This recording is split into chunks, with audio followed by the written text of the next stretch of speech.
शरीर साकार है, ऐसे नहीं है। जो शिवलिंग है वो यादगार तो है, वो तो जड़ यादगार है, लेकिन जो उसका असली रूप था वो जड़ लिंग था या चैतन्य शरीर था? चैतन्य शरीर था। परंतु शिवलिंग में वो हाथ पांव नाक आंख कान क्यों नहीं दिखाए गए? क्योंकि ऐसी योग युक्त स्टेज में वो आत्मा स्थिर हो जाती है जिस स्टेज में हाथ पांव नाक आंख कान कोई इंद्रियों की स्मृति नहीं रहती, इसलिए वो इंद्रियां नहीं दिखाई गई। शरीर तो है, ऐसे नहीं शरीर नहीं है, वो बड़ा रूप साकार है, ऐसे नहीं है।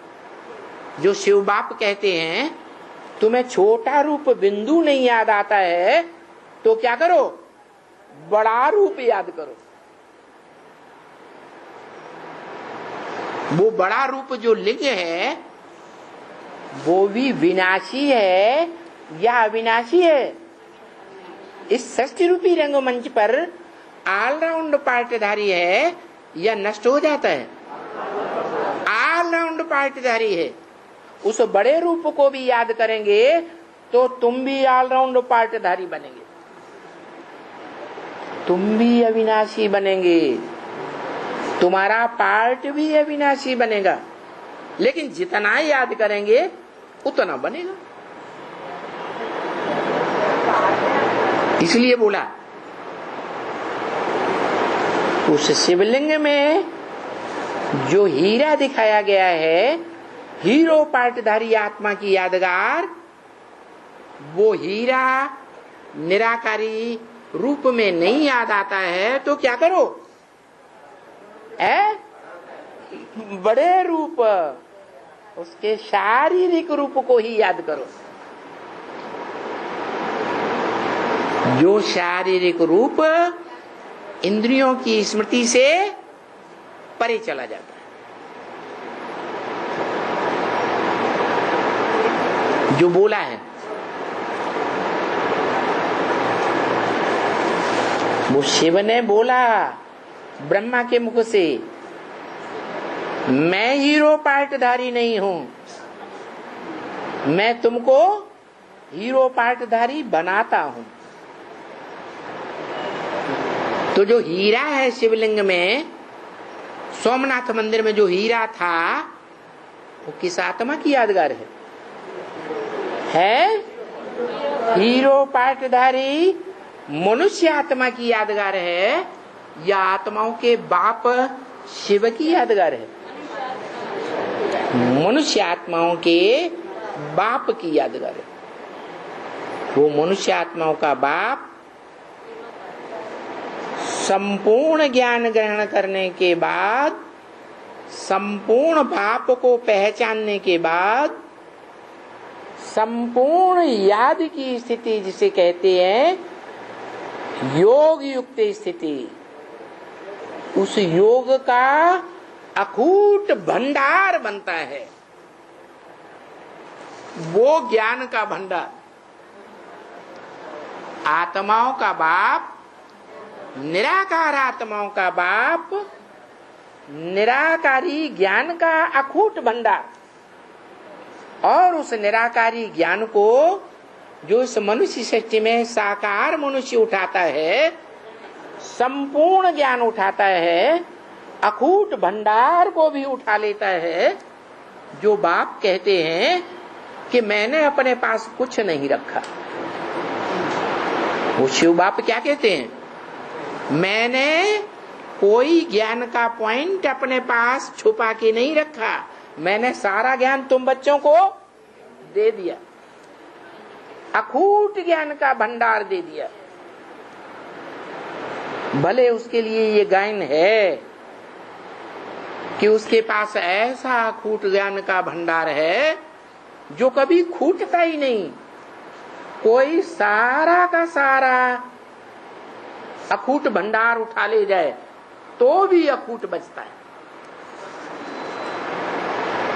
ये शास्त्रों में गायन है।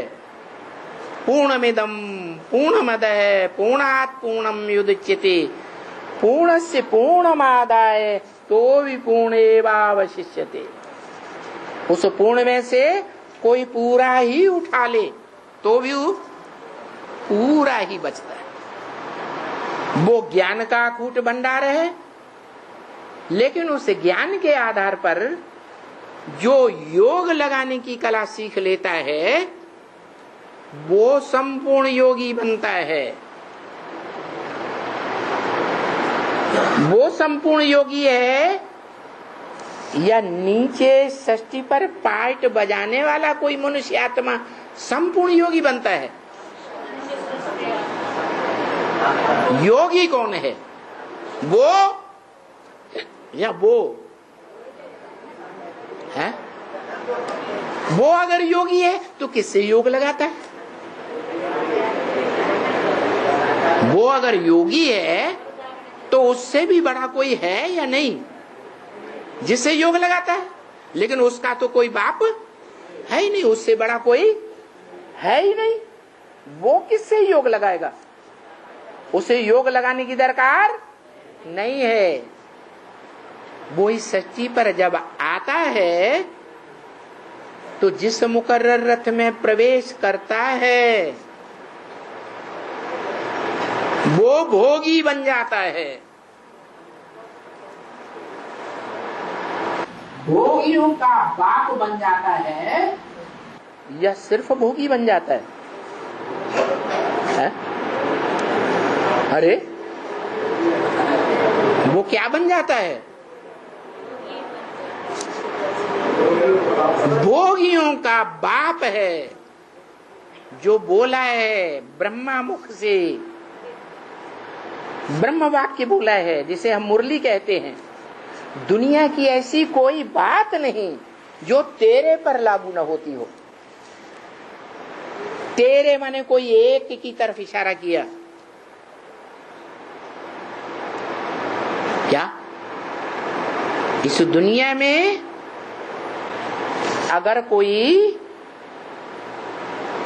मास्टर शक्तिवान सर्वशक्तिवान बनता है तो वो तू है। दुनिया की कोई ऐसी बात नहीं जो तेरे पर लागू ना होती। इसलिए बोला इंटरफियर करके वो आत्मा बोलती है, बाप की वाणी के साथ बोलती है। क्या नरक की दुनिया मेरी है तो स्वर्ग की दुनिया मेरी नहीं है क्या? किसने बोला? कौन सी आत्मा ने बोला? अरे इस सृष्टि रूपी रंगमंच पर कौन सी आत्मा है जिसका आधिपत्य स्वर्ग की दुनिया पर भी है और जिसका आधिपत्य नरक की दुनिया पर भी है?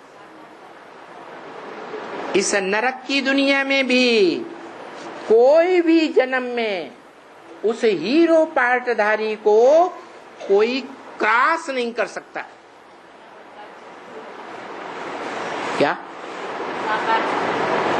ज्ञान के क्षेत्र में भी क्रॉस नहीं कर सकता किसी भी जन्म में। साहित्य के क्षेत्र में क्रॉस नहीं कर सकता। वीरता के क्षेत्र में भी कोई क्रॉस दुनिया में नहीं कर सकता। दुनिया के बड़े बड़े आतताई इस भारत में आए, हिंसक रूप में आक्रामक बनकर के आए, लाखों लाख की सेना लेकर के आए, बड़े बड़े हट्टे कट्टे नौजवान लेकर के आए और इस भारत में आकर के नाक रगड़ के गए, धूल चाट के गए, हार के गए, जीत के नहीं जा पाए।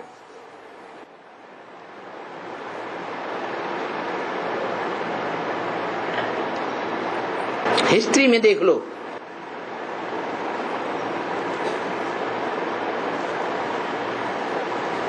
तो उस समय की हिस्ट्री में उन वीरों को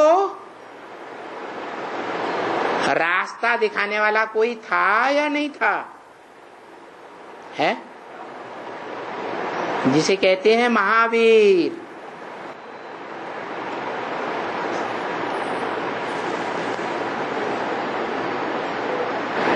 महारथी नहीं,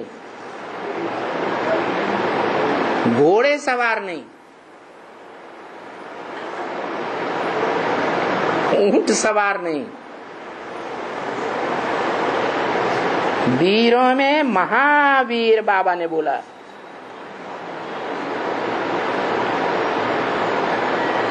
जिस वीर बाबा की पूजा आज भी माउंट आबू पहाड़ पर आदिवासियों के द्वारा की जाती है।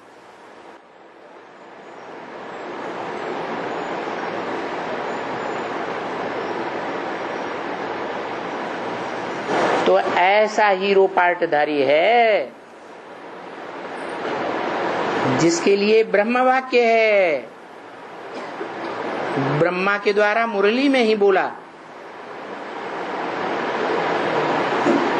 याद है क्या बोला है? इस सृष्टि पर सदा कायम कोई चीज है नहीं, सदा कायम एक ही शिव बाबा है, शिव बाप नहीं। कौन सदा कायम है? शिव बाबा इस सृष्टि पर सदा कायम है। और शिव बाबा जो इस सृष्टि पर सदा कायम है, वो ऊंचे ते ऊंचा पार्ट ही बजाएगा या नंबरवार पार्ट बजाएगा? ऊंचे ते ऊंचा पार्ट ही बजाता है।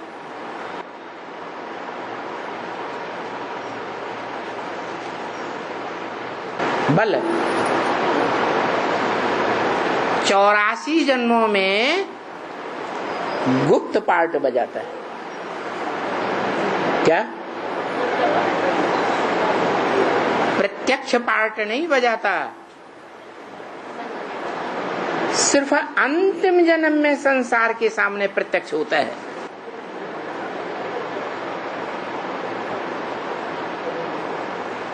जिसको कहा जाता है कालों का काल, महाकाल, जिसको कोई काल खा नहीं सकता। सारी दुनिया उस साकार सुनिराकार रूप को पहचानती है। क्या हिंदू, क्या मुसलमान, क्या सिख, क्या ईसाई, नास्तिक से नास्तिक व्यक्ति इस दुनिया का क्यों न हो, वो भी अंत समय में कहेगा, ओ गॉड फादर मेरी रक्षा कर।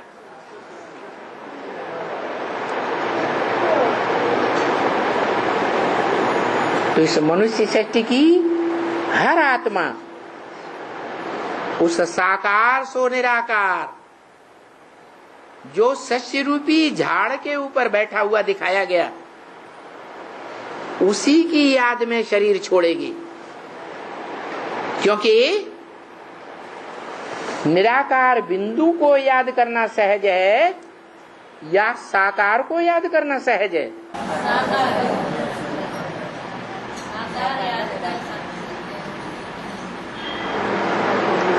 उस साकार स्वरूप को ही याद करेगी, जो साकार स्वरूप सारी मनुष्य सृष्टि का बीज है।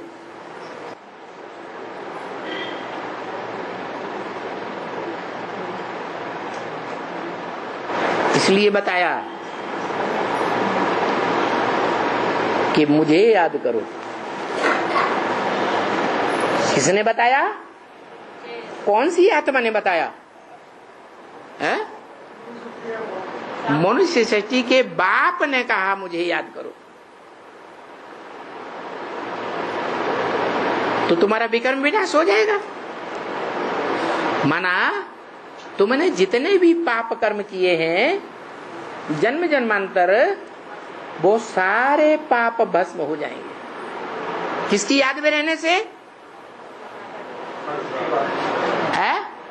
उस संपूर्ण स्वरूप ज्योतिर्लिंगम शिव की याद में रहने से।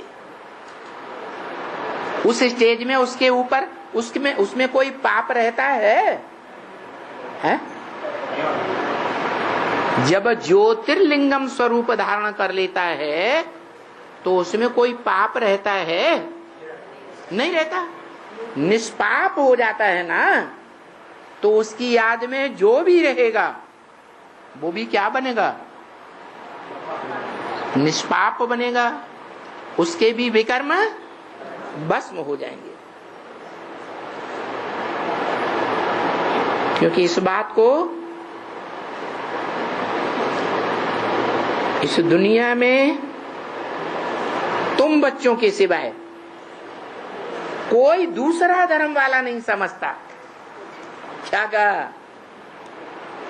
इस बात की गहराई को संग का रंग ऐसी विशेष बात है, बुद्धि से मन बुद्धि से संग का रंग ऐसा लगता है उसकी याद में कि कोई भी पाप आत्मा में रह नहीं जाता।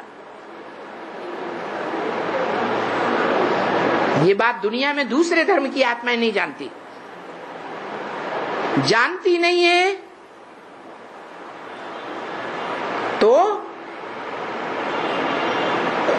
उस स्टेज में टिकती भी नहीं है। तुम बच्चे जानते हो